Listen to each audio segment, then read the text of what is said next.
They also think it's caused by too many people working. They think there's a trade-off between unemployment and inflation. They think if there's not enough people unemployed, you're going to have more inflation. And the way to get rid of inflation is to put people out of work.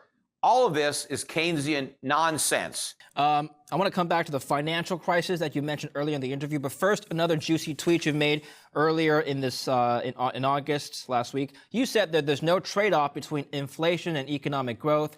Real economic growth increases supply, holding prices down. The problem is that our economy hasn't had real growth thanks to the Fed. It experienced an artificial bubble. To fight inflation, that bubble must be popped. Just going back to the first part of your tweet, Peter, there's no trade-off between inflation and economic growth. The Fed's talking about a soft landing, which is a trade-off between economic growth and inflation. That's not possible? Well, first of all, we can't have a soft landing because the soft landing means we avoid recession. So by that definition, we've already crashed, or it's a hard landing. But there's no way we can have a soft landing. We don't know for sure if it's a recession. The definition has been muddled. Well, I don't care how the politicians want to redefine it. It is what it is. And so, I'm not going to change the meaning of a word just to deny that we're not in something that we're in. But the point of that tweet is you have all these Keynesians that somehow believe that inflation is caused by economic growth. They also think it's caused by too many people working. They think there's a trade-off between unemployment and inflation. They think if there's not enough people unemployed, you're going to have more inflation. And the way to get rid of inflation is to put people out of work. All of this is Keynesian nonsense. Inflation is not caused by the private sector. It's not caused by growth. It's not caused by people working. The only people working that cause inflation are the people at the Fed who are running the printing presses or pushing all the buttons that are creating all the money. That's where inflation comes from. And they create inflation in order to monetize U.S. government debt. So the federal government runs a big budget deficit.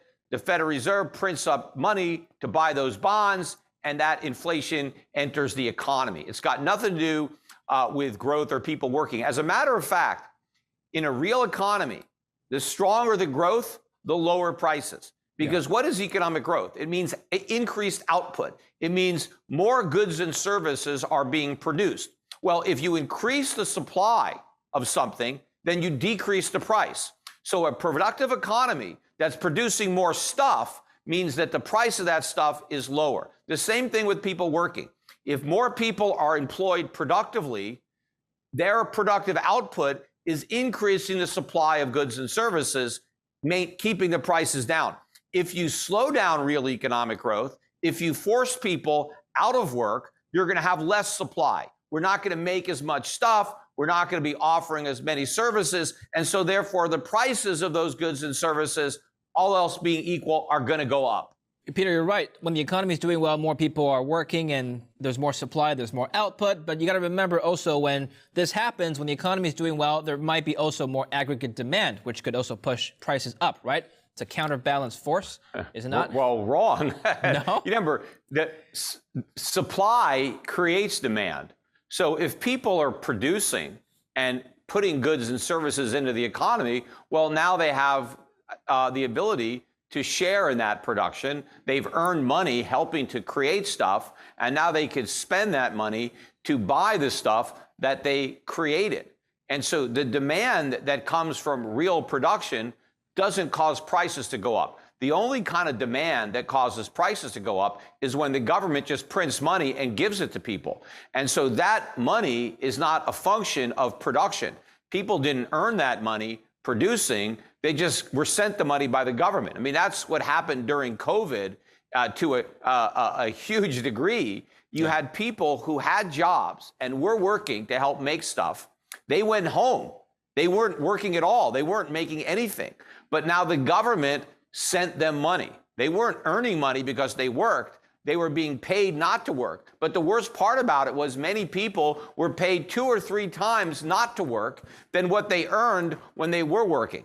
So now these people who weren't working at all had all this money to go and buy stuff, but they didn't help produce any stuff.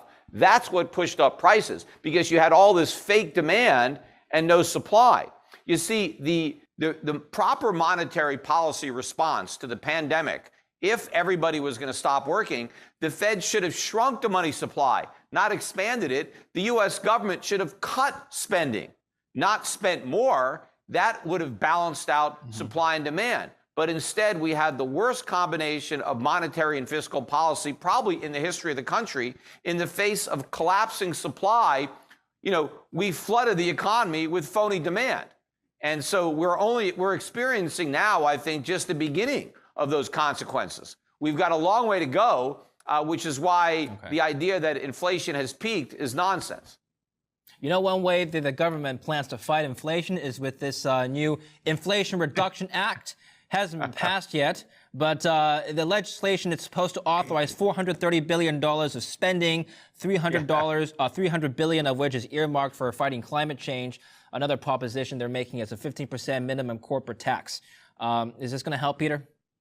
Of course not. It's going to hurt.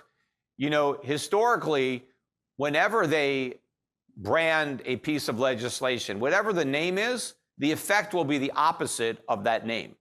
So if a bill is called the Inflation Reduction Act, then right off the bat, the effect of the bill is going to be to increase inflation. And that's exactly what it's going to do. First of all, there's all this new government spending.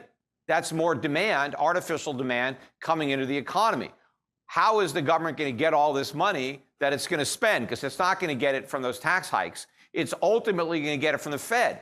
The Fed is going to have to print more money to monetize those debts. Now, even if the Fed doesn't do that, and the government has to find private buyers for those bonds, well, then the government, or rather the Treasury, has to find private buyers for those bonds. It's going to crowd out investment in the private sector. And so that's going to mean fewer things are going to be produced because the private sector is going to have less money to invest in capital and things to improve productivity. And so that ultimately causes prices to be higher. So will the increase in corporate taxes, because to the extent that corporations have to pay higher taxes, it comes at the expense of lower investment. So if corporations have less money to invest in plant and equipment and expanding supply, that ultimately puts upward pressure on prices. What the government needs to do to reduce inflation is reduce government spending. We need a bill that cuts government spending. The government is doing the opposite. They are increasing government spending. So what they're doing is they are throwing gasoline on a fire that's already burning hot.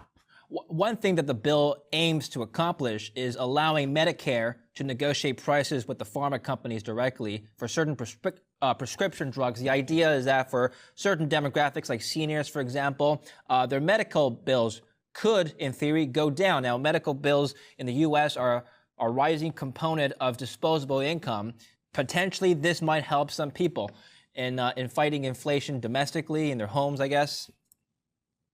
Well, why don't they just pass that then? Why do they need all the government spending that will increase inflation to offset that? Look, I'd like to get rid of Medicare and Medicaid and Obamacare. I mean, all these things are driving up the cost of health care, and we should get rid of the FDA, which is dramatically driving up the cost of prescription drugs. The government makes everything more expensive. It's the free market that makes things less expensive. So if we want to help put downward pressure on prices, we got to get government out and let the free market in.